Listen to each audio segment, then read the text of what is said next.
Welcome to Insights in Sound, where we talk to the people behind the scenes, behind the technology, and behind the music. People you may not know, but you should. And please check out insightsinsound.com for a full list of our podcasts and YouTube series.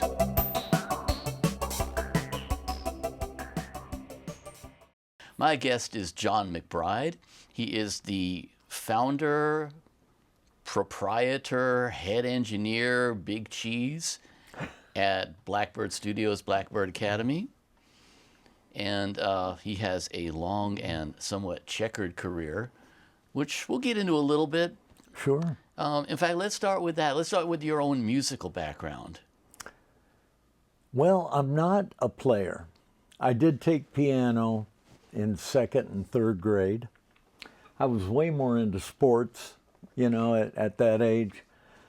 But I enjoyed the piano, and I've got just enough knowledge to be able to follow a chart or reading, no. I never became a fluent reader. So you're one of those people who you get them slow down or turn down by putting sheet music in front of them? There you go. Yep. Exactly. Mm-hmm.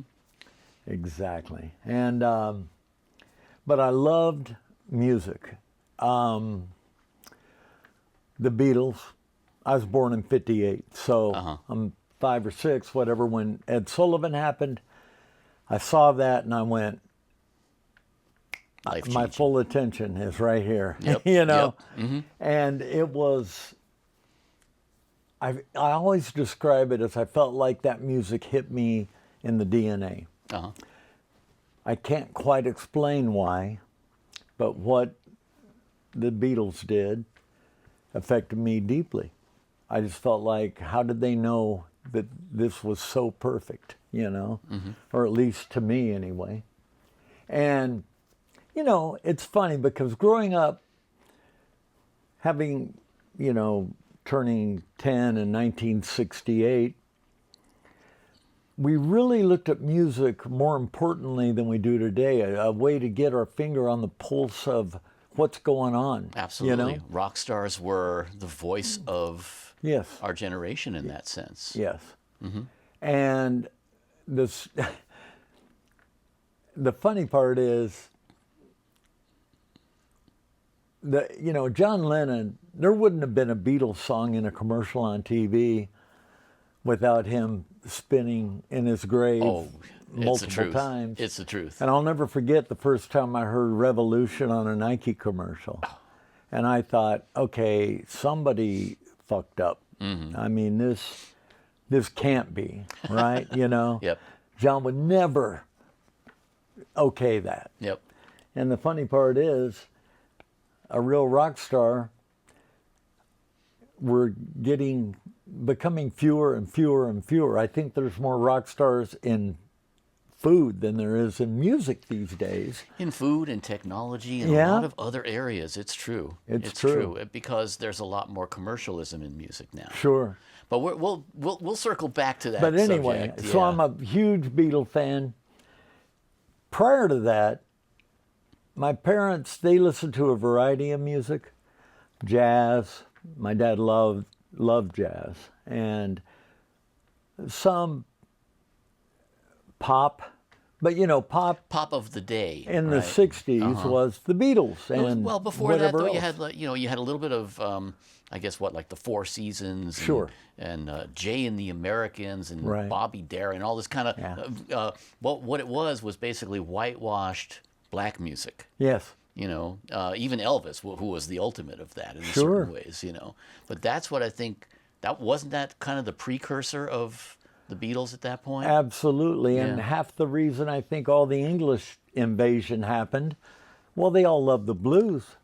American blues, and combine that with a Marshall or whatever, and you end up with some rock and roll. Exactly. And that's that same genetic type thing. When you're born, you don't know it, but a certain music attracts you. Yep. It obsesses you at times. I believe it's Rick Rubin talks about in his book, the frequencies kind of thing, and I think it's just that it tickles certain frequencies, Yes. molecules in us, whatever it is, the brain waves or something. But I agree with you. It's just, certain people are drawn to and really like activated, motivated by certain types of music. Yes. I know I'm a rock and roll guy, man. Me too. I've been my whole life. It's funny because prior to meeting Martina, I knew this much about country music. I won't say I'm a fan. I bought the 45 of A Boy Named Sue and maybe Don't It Make My Brown Eyes Blue, a few songs Right. that crossed The crossover stuff. over. Yeah. And Waylon, Lukenbach, I thought that's a pretty great song. And when I met Martina, she didn't really know much about the Beatles. So I got the education of all the country greats and why you will love these people and these songs.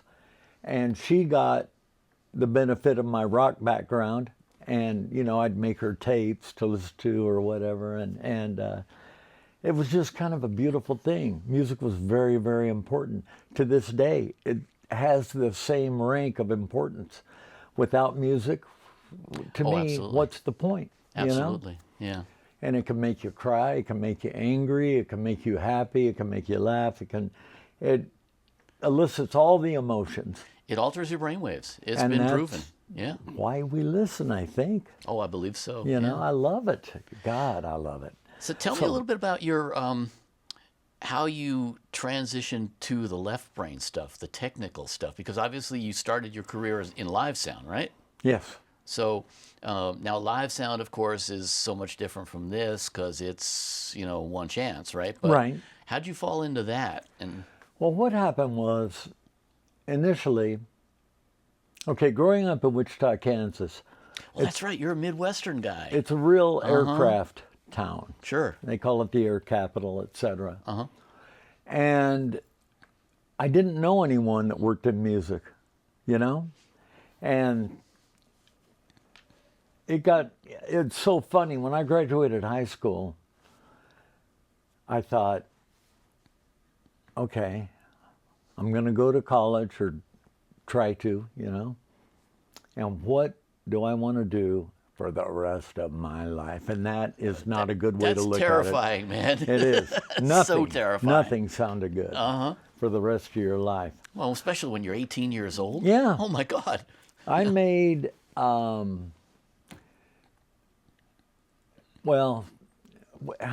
me think of the right way to put this, and hopefully you can just edit out Oh, all sure. the stupidity that I'm going to send your way. But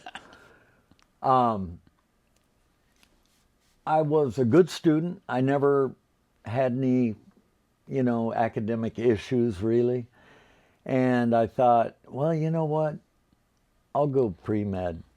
That maybe, Really? Now, I can't stand the sight of blood. What the fuck was I thinking? I'm curious about that. Yeah. Was that just an arbitrary decision, or? Well, I liked chemistry. Okay. And what do you do with a chemistry degree if you're not Walter White? It's Could blow shit up. yeah, I guess, yeah. That would be fun. I am kind of a pyromaniac a little bit. But I just thought, I don't know what I want to do here. But our family dentist had told me, if you want to get into dentistry, I'll get you into dental school, and you could take over my practice.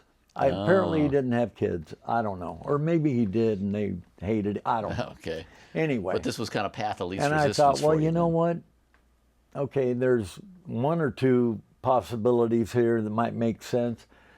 So I went after a chemistry degree. I'm a junior. I've never graduated from college. And we have that in common too. Yes. One of my jobs while I was going to school, I would, there was a big, apartment complex. Well, it was more like just a building where you buy the individual apartments. Like condos. In a building. And,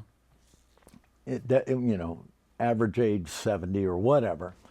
So people would come in and I'd park their car. We had our own little garage. And then they would go to the entrance, and another guy would let them in, take them up in the elevator or whatever, and then when they wanted to go out, I had a little office, my phone would ring, hey, so-and-so wants to bring up their car. So I'll have it down here waiting when they get here. Well, anyway, I was all into stereo gear at the time.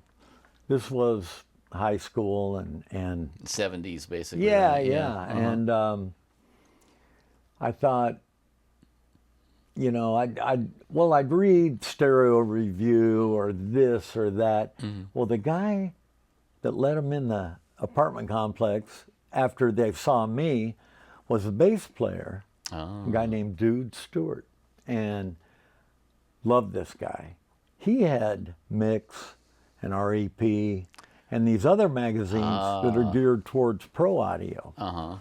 Well, he gave me a Mix magazine, and it was all over but the crying. Yep. I went, oh my God, look at this. That was my pornography. Yeah. You know, every month, man, I was like, ooh, look at that console. Yeah. Man. Yep. And so, thanks to Dude, I started falling in love with the idea of having something to do with the reproduction or the capture or whatever of music. And I thought, man, if I could work in music, oh my God, that would be unbelievable. And when I was 18, 19, I decided I really should have a recording studio. That's how I could be part of the, you know, if my only contribution to music was that I created a place where someone could take what's in here and put it into a record, I'm okay with that. Even if that's my only involvement. Now, I've been fortunate that I've gotten to engineer a lot and whatever, but I went to the bank in Wichita, and they looked at me like, to use a Nashville expression, like a hog staring at a wristwatch, okay? And I won't say they laughed me out of there, but it didn't happen. But I thank God, to this day, I think if they would have made that loan, I'd still be in Wichita struggling with this recording thing, you know? Because I don't generally give up, even when I should. And so that was my little bit of history. After the bank said no way, I was going to Wichita State, and I went to the campus credit union there, and I borrowed $6,000 to buy a pair of speakers, 2 mics, a 421 and a 58, you know. Good choices. Yeah. 100-foot snake, 12-channel mixer, company called Biamp. And I know them well. Yeah. And a Biamp Stereo 10-band EQ, which I didn't even know. Back in the day when they were an audio company, yeah. Yes, yeah. And they had pretty good EQs, actually. You know, I enjoyed the gear. So I went around to the clubs in Wichita, and we had a pretty good club scene, you know. There was really a lot going on most nights. And I put PA for rent, and then cut the little slot, you know, the little side of the paper, and wrote your phone number. Tear one off, yeah. Someone could tear one off, and somebody called. John Salem, I think, was one of the first. And so then I started learning about live audio.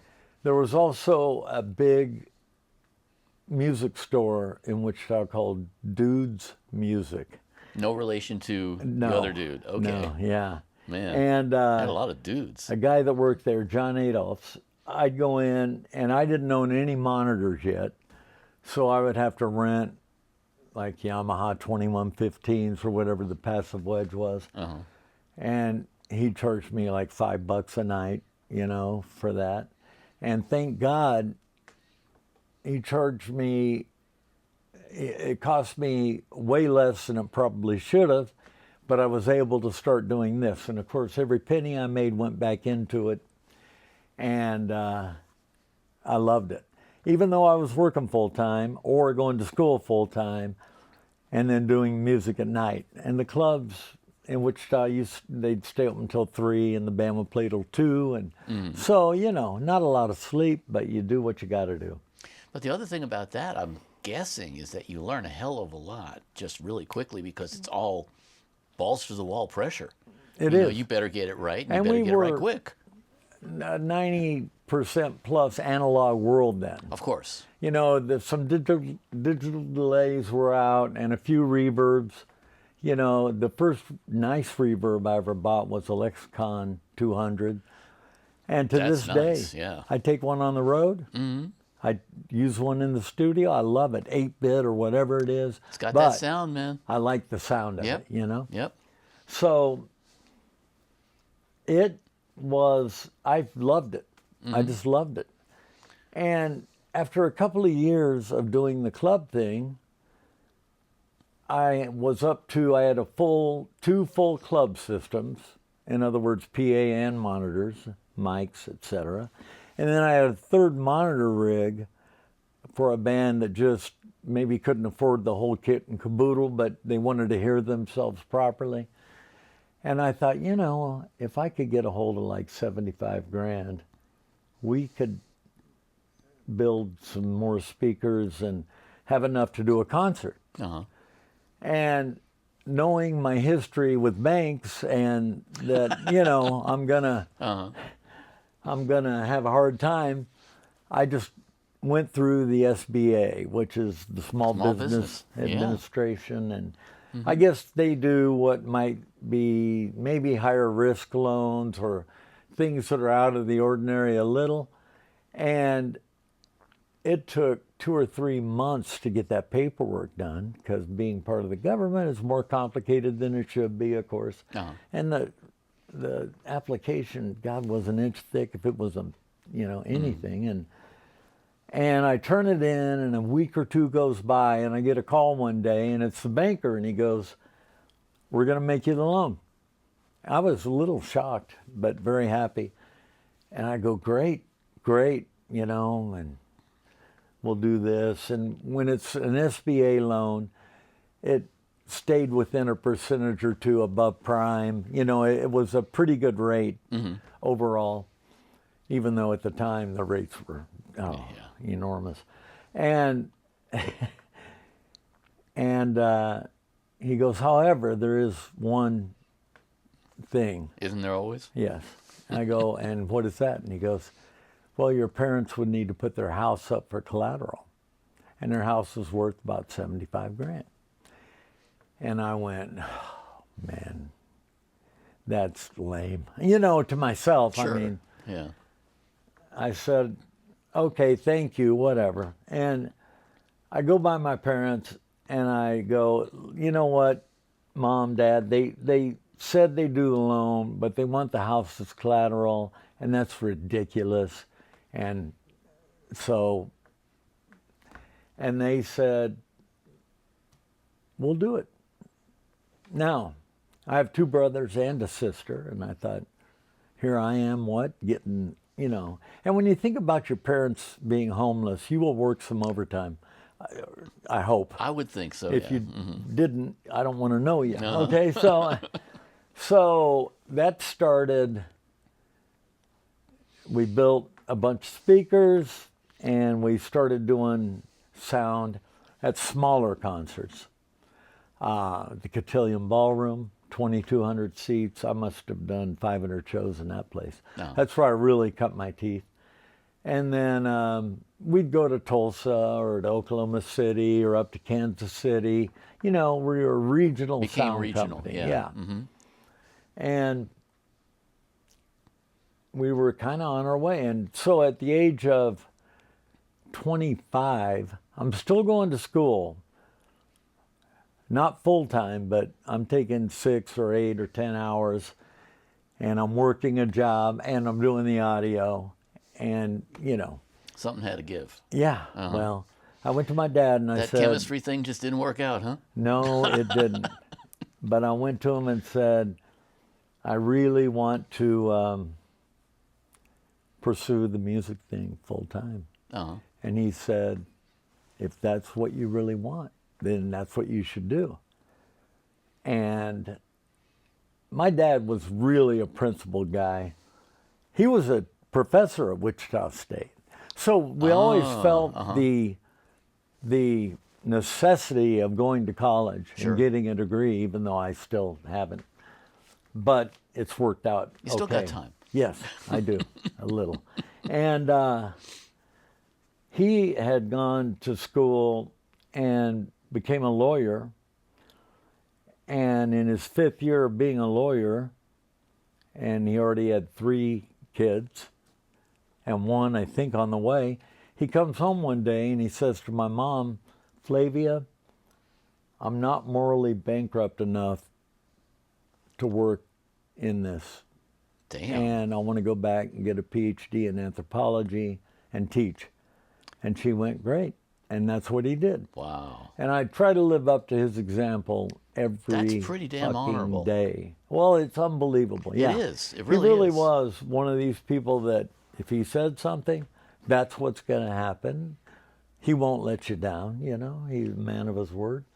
Well, particularly of that generation too, because I think that generation, they were not as likely to change course. Like our generation, I think, more likely to say, you know what, I thought I was going to go over there, but my career's taken a turn, something like that. We were more likely, I would say, to be that flexible. Right. Whereas our parents' generation, that's almost unheard of for someone to do that.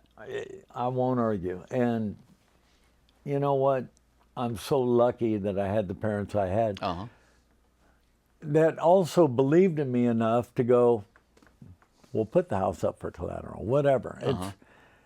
And whenever I tell that story around my kids, I go, listen, I'm not as crazy as your grandparents, so don't even think. Dad, you got this studio. I go, well, probably the house was collateral here too. But anyway, so I started off in Wichita, and then as we did more shows, we got more opportunities to go out for a 1-month run or a 2-week run or a mini tour around the Midwest, you know. Did a lot of those. Did a lot of touring with Steppenwolf back in the 80s, you know. Yeah. The Sparrow. I had done a show at the Cotillion when Rat first came out. And Round and Round was their first single, of which I'm aware. But it was a big hit. So we do a sold-out show at the Cotillion. The singer had come out and sang about 2 lines and then kicked the wedges right off the stage. There weren't ears yet at this point. And I thought, I mean, you know, you're just petrified, you know. I mean, I hate that. And I had a guy that was doing monitors who'd done a lot of rock work, so, you know, he was good. And the front of house guy loved it because we took in way more PA than we usually did for the Cotillion, and it was probably 115 or so at the house console, you know. Yep. I mean, it was loud. And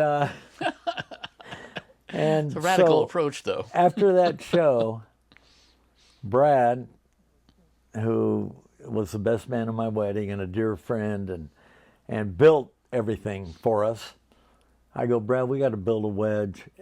The wedges he kicked off were a single 15 1-inch driver. And I go, we got to build a wedge that you can't kick off the stage, right? Right, And so we built these things called kyphos, 2/15, a 2-inch. Oh, yeah. You know, a PA horn, you know, a JBL, whatever, you know. Can part your hair from 20 feet away. Yeah, Right? And they went loud. And when we took those wedges in for a show with BTO, Brian, their house guy, he was great. And we had a great time, but he goes, man, and they're from Canada, and so was he, and he goes, these will knock your face off, right? And so they became kyphos, K-Y-F-O. I love it. Knock your face off.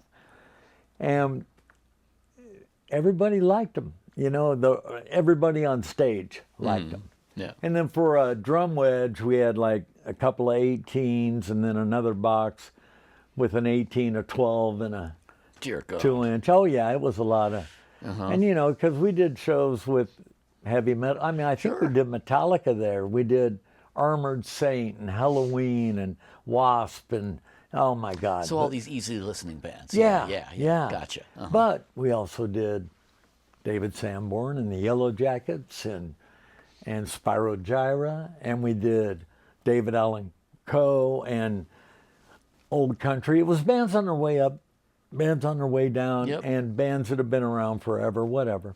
But you got a good A great exposure to a lot of genres. Exactly. You know? That's got to be really good for you too, just in terms of learning how to place the sounds. Oh yeah. Yeah. And Bob James. And I mainly focused on doing monitors because front of house guys were more available and more people You're a brave were man, okay though. at it. But maybe I'm just a masochist. But I did monitors, There's no and- place more hostile than Monitor Beach, man. and I could get that shit loud, and they liked it. And I learned my frequencies. To this day, I can hear it and go, oh yeah, that's, Or I'll be at a show and they need to pull some 4 and 500 out of the PA, And maybe it's just where we're sitting, but PAs have gotten better over the years. Oh, The line array immensely so. thing, even though Bell Labs discovered that in the 40s, disperses more evenly, throws farther, etc. And now with beam steering and stuff too, and room tuning, automatic tuning and stuff. I mean, Oh, it's yeah. a completely different world at this It point, is. And we rediscovered when the first VDOS grid came out, or whoever, the French guy. Anyway, Christian now something, yeah. everything is line array. Oh, I know. And there's nothing I like better than let's go out to a festival and maybe we'll get that nice black cloud in the sky of 24 S4s a side or 32 a side or whatever. And it's different from me to you, Yep. but it's still pretty fucking good Yep. either way. Yep. And all that warmth from those cones, it was just a ton of paper. And you forget how great that is. That's the experience. Oh. And that, I mean, to me, that's what made going to a live show really. It was a moment in time, And I'm sure same is true for you. You carry certain memories of some of your early concerts, man. One of the very first concerts I went to was the Capitol Theater in Port Chester, New York. Wow, okay. The headliner was King Crimson. Okay. The second band was Procol Harum. Wow. And the opener was some band nobody had ever heard of called Yes.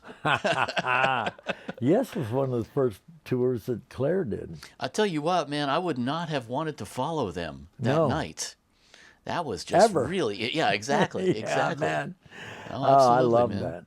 Oh yeah. So- how did that now evolve into moving to Nashville? Well, no, first of all, let's talk about the company a little bit, because I know the company played a role in the whole evolution of things, right? Starting the company. What's the sound company? The sound company, Yes. yeah.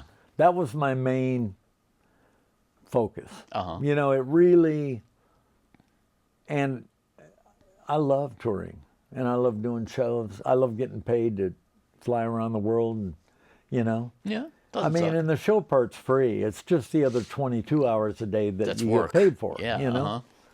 Now, I understand how hard it is for relationships, Yeah. Although one of my first tours with Garth, I went to his T-shirt guy and said, could Martina come out and sell T-shirts on the road with us? And he goes, sure. And So she's you got sharp, lucky early on. and she had no record deal, nothing. Uh-huh. But just so we could be together, Yeah. she Yeah. rode a different bus than I did. But you know what?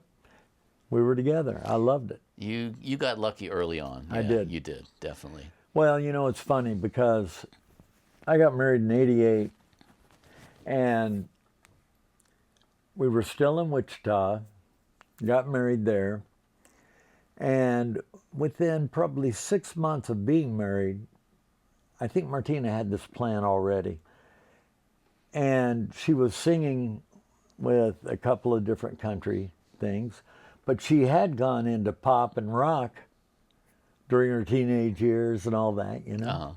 And but then she was belting so much, she started to get a note on one of her vocal cords. So she said, you know, I'm going to go back to country.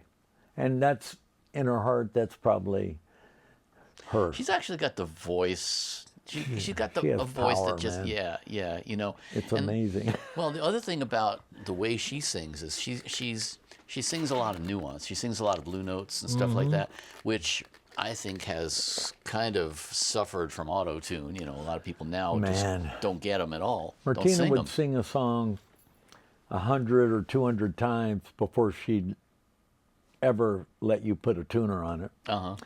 You know, she just goes, no, you know, I'm going to sing this son of a bitch. I don't care how long it takes me, you know? And she's got that perfectionism in her a little bit. But when I met her,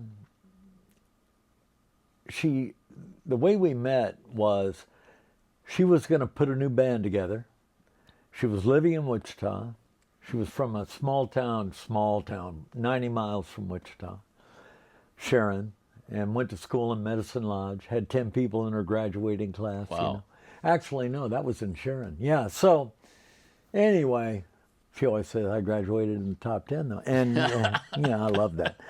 And so I started working with whatever band she was in after we started dating, and I just run front of house, you know. I'm so fortunate that the person that I love has this career, and I have this career, and those two careers go together. Yeah, yeah. And it makes sense. If I were an accountant or something and she was out singing every night till 2 or 3 or on the road, or vice versa. That would be hard. Yeah. Oh, I know, man. I mean, we both know how difficult it is on relationships in this industry, and especially if you're traveling a lot. You know? Right. In fact, I mean, I intentionally went in the studio work because I didn't want to be on the road because I was getting married. Same thing, you know, 88 also. Yeah. You know, and I think it really does color your lifestyle. And, you know, for you, you got fortunate in that respect. Yes. But at what point did you then decide to shift gears? Well, after we got married, and we'd been married a couple of months maybe, Martina comes home one day and she goes, we need to move to Nashville.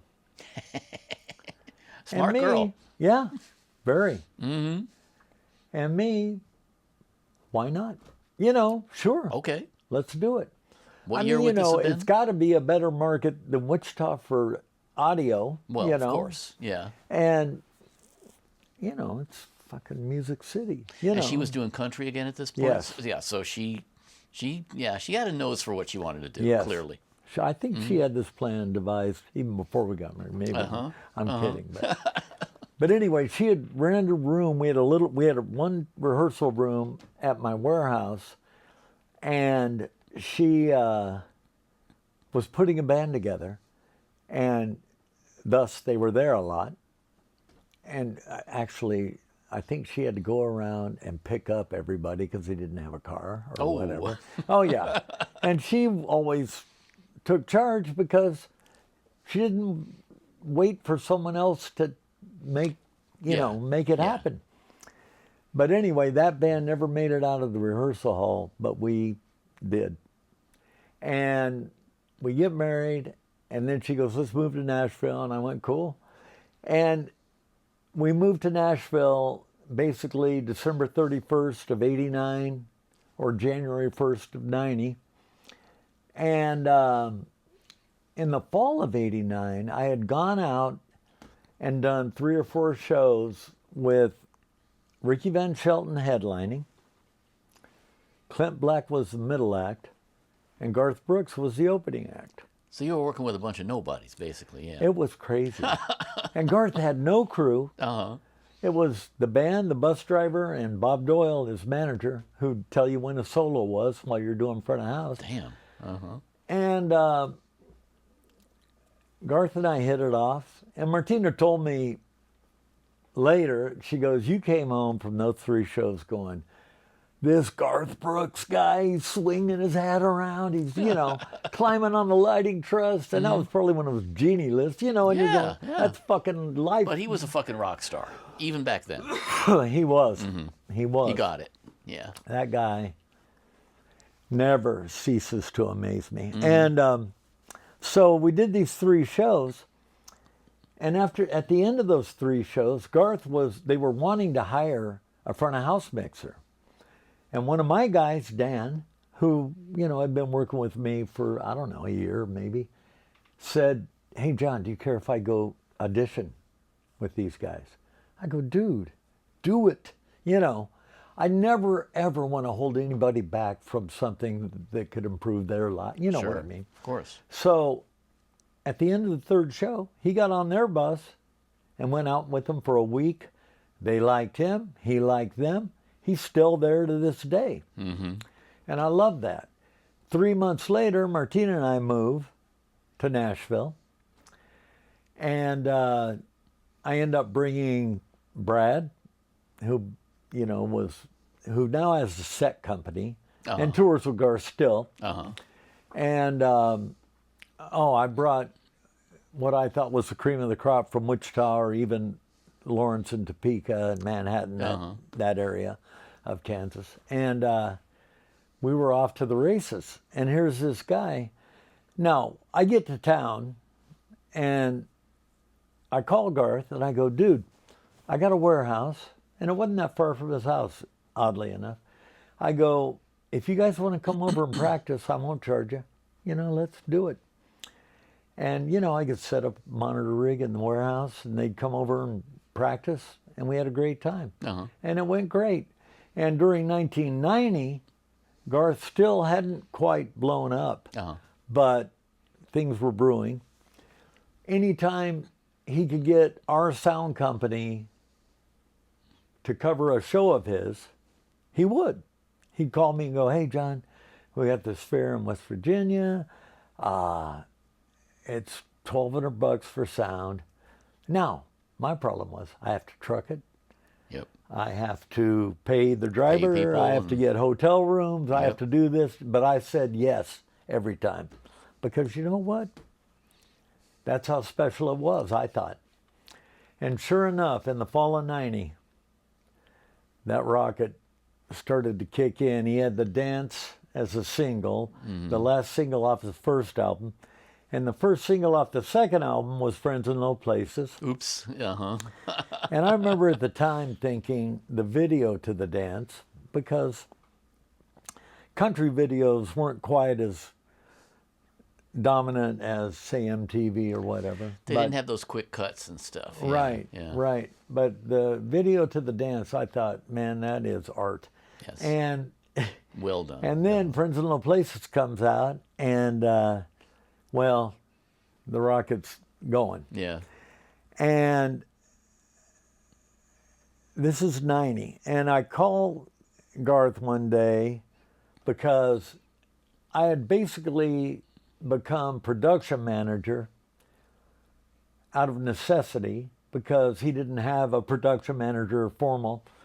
But I would call in advance and this and that and, well, let's talk about lighting and let's talk about dressing rooms and let's talk about catering. Somebody's got to do it. So you got to do it, and I did it. In 91, we're going to go out and do 100 or more arenas. I think 120 maybe. And he's selling everything out. Cha-ching. And so I went to him 6 months ahead of this, and I go, dude, you're outgrowing me as a sound company. Our PA had always been ground stack. It didn't fly, But I said, we can either hire one of the big guys, Claire, Shoko, or you can lend me the money to expand. And he said, I'll lend you the money to expand. And he did. And we built a ton of shit. And then I went back to him and said, we have so much gear, I need to charge you more so I can pay you back. In essence, And he went, yeah, that's fair. And thus, the next 6 years were unbelievable. You know, the way up always is the most fun, probably.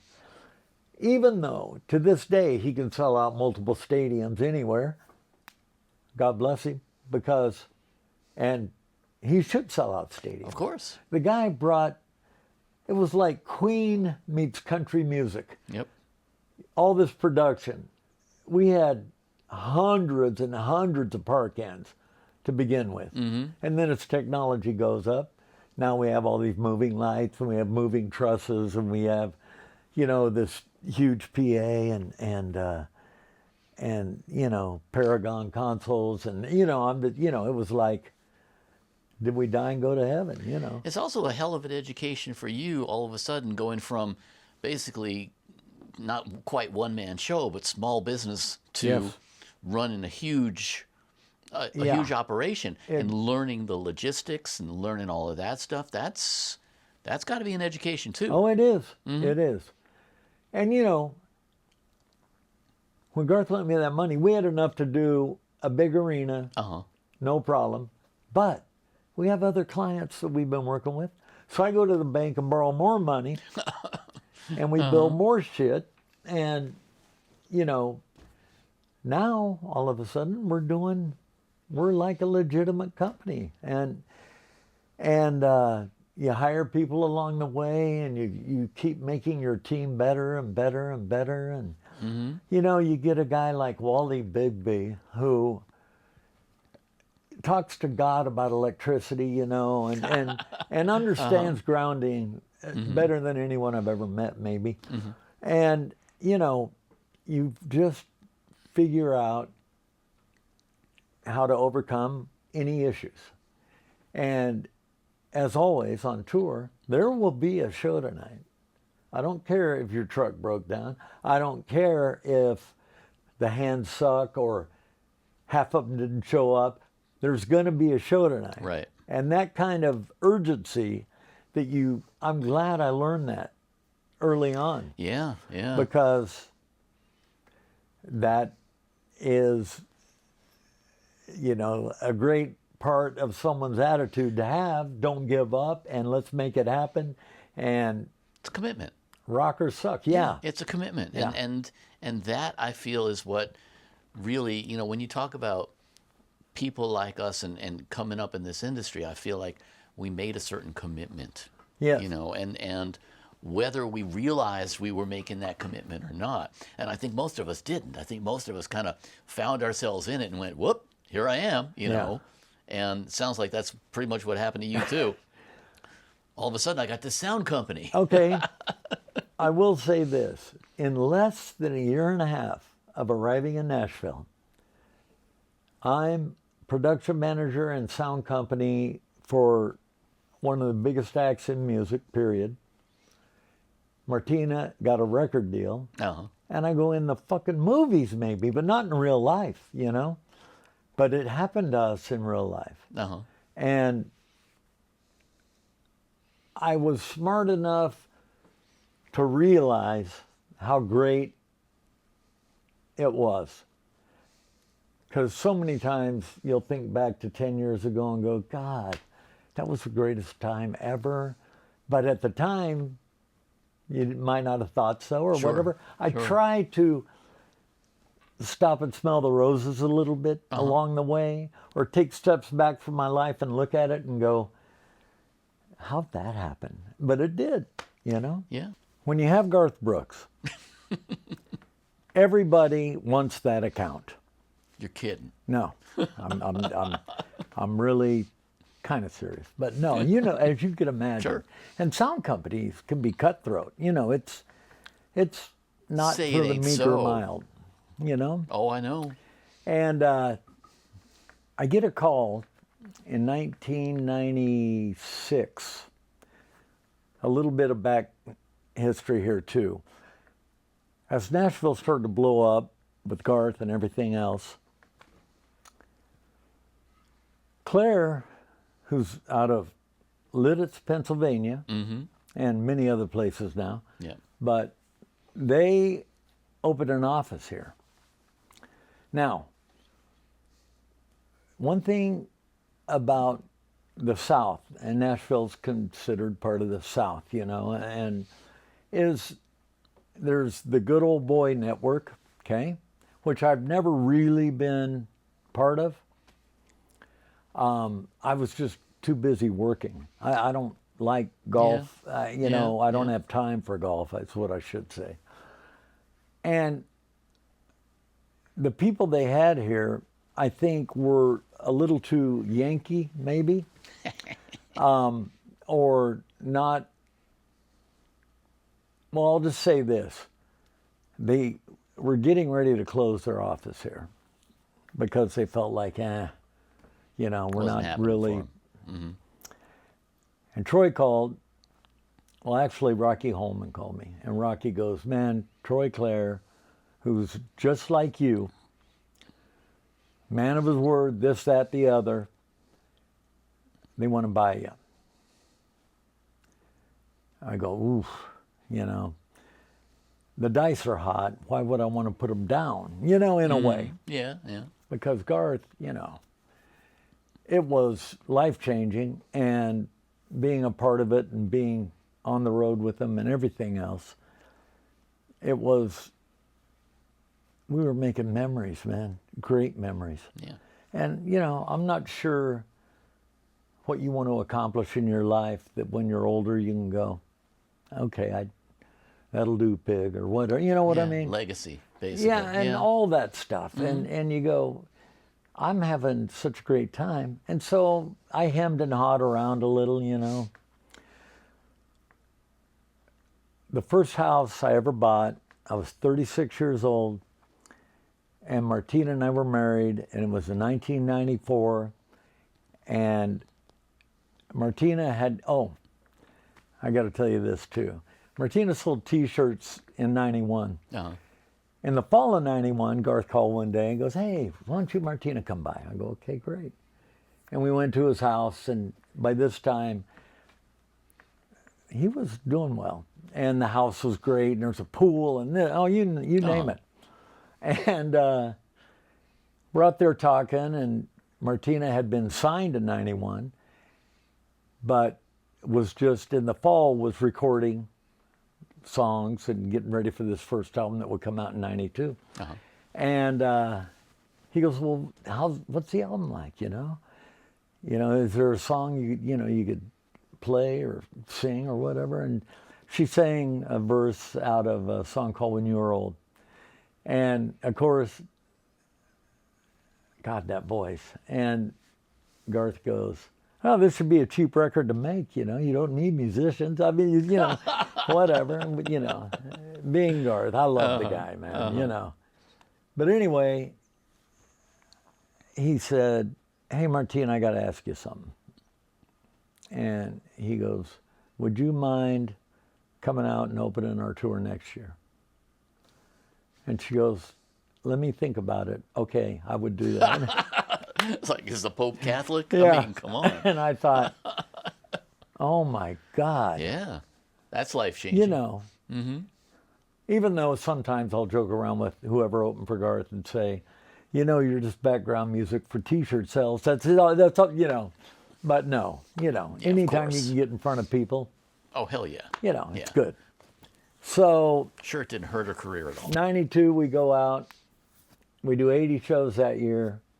All arena type stuff, or maybe sheds. Remember, we did the World Theater in Chicago. We had the greatest time. Brad Wathney, my best man at my wedding, and the guy who built everything for me in Wichita, I had brought to Nashville, and he was like the set carpenter, but he started a set company, and Garth hired him to build all his sets. And his sets get extremely intricate, you know? Yeah. I mean, it gets into, oh, God. You know, there's lifts and there's... Yes, hydraulics and all sorts of stuff. Grading, because he must be able to get the monitors out of view underneath by hanging them, you know?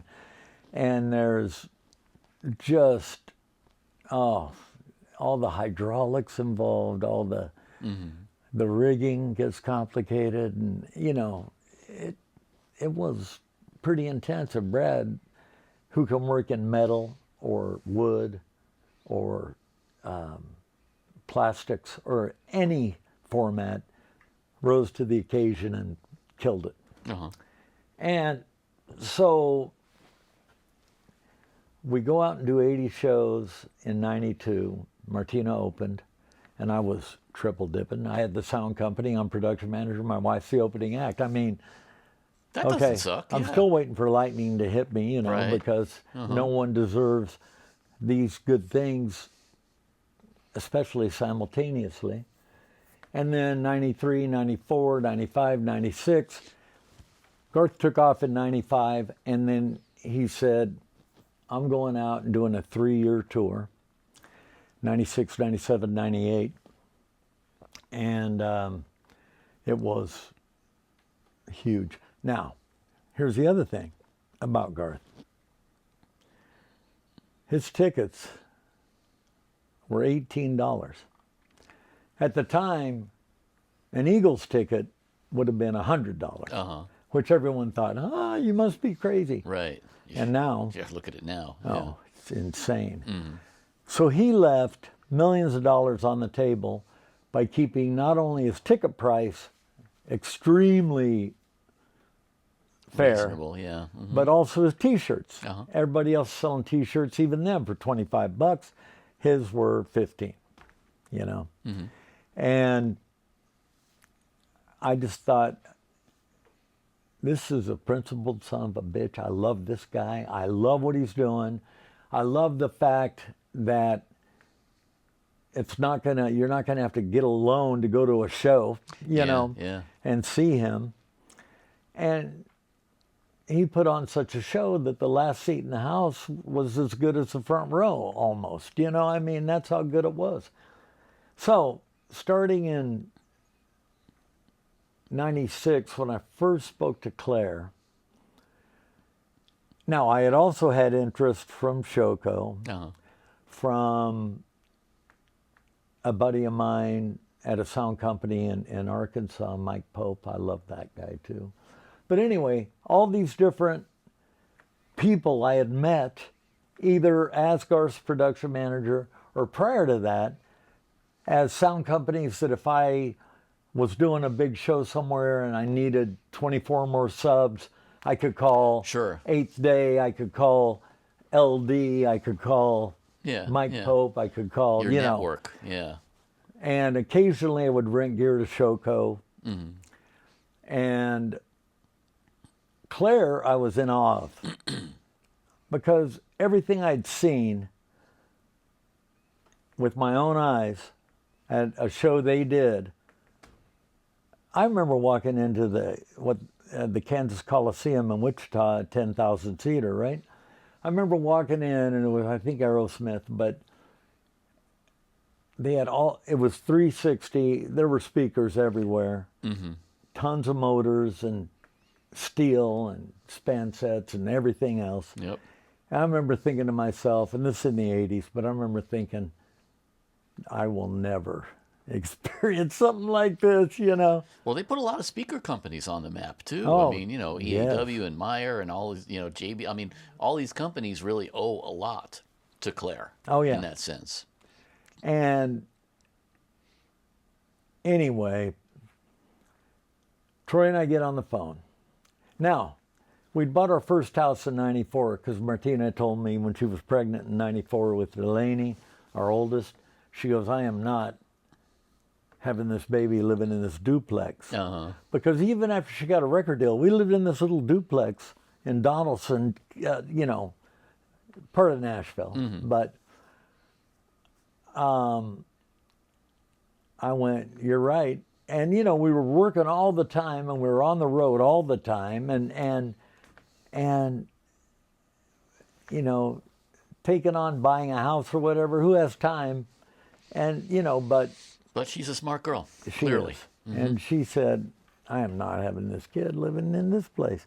And I get it. And I said, okay. And we went to the bank, and they even made us a small loan so that we could put a bigger down payment on the house and get a better deal. And we have this house, and I'm in the kitchen, and there was one circuit, one plug-in that was intermittent. I thought, well, I took it, and I know enough about electricity to hurt myself. That's about it. I'm not an electrician. But I grasped the concept, So the breaker or the plug was fine, and I went out in the garage for the panel box. I took the lid off and put it down here, and I tightened every individual breaker. Don't do this at home. But anyway, and then in my infinite stupidity, I didn't put the panel back on. Oops. So 6 months later, I'm out in the garage doinking around, and I slip, and I reach out, and my hand is in the breaker box.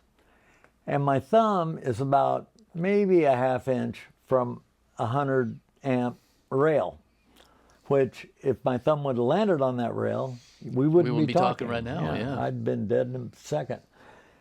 And I thought, okay, if I'd have just died, Martina and Delaney would not really have benefited from all the blood, sweat, tears, gnashing of teeth, etc., that I've been through.